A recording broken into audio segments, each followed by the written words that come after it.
नमस्कार. लोणावळ्याहून मी प्राकृतिक उपचारक एस पाटील बोलतोय. आपल्याकडे ॲक्च्युली जर पित्ताचे खूप प्रकार आहेत. पित्ताचे तसे 80 प्रकार आहे असं म्हणतात. पित्तामध्ये बघा पित्त, पित्तखडा, मूतखडा, मूळव्याध, पोट साफ न होणं, कॉन्स्टिपेशन त्याला म्हणतात.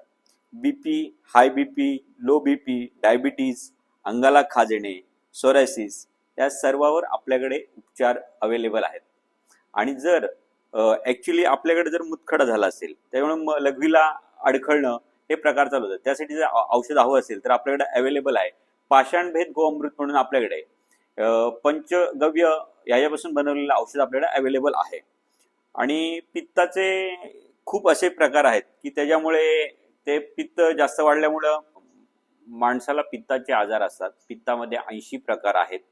पित्त त्याला पित्तापासून खाज येणे, पित्तखडा होणे, मूतखडा होणे, मूळव्याध होणे, पोट साफ न होणे त्यालाच कॉन्स्टिपेशन असं म्हणतात. पोट न साफ होणे इंग्लिशमध्ये म्हणतात. बीपी, तसंच हाय बीपी आणि लो बीपी, डायबिटीज, अंगाला खाज येणं, सोरायसिस हे पित्तापासून होणारे सगळे आजार आहेत. आणि हे एका लाईनीमध्ये येतात तर ते आपल्याला आपण बरे करू शकतो. आणि आपल्याकडे समजा मूळव्याध आहे, मूतखडा आहे, त्यासाठी औषधं सर्व प्रकारचे अवेलेबल आहेत आणि ते उत्तमरित्या परिपूर्णतेने आपण त्यांना बरे करू शकतो.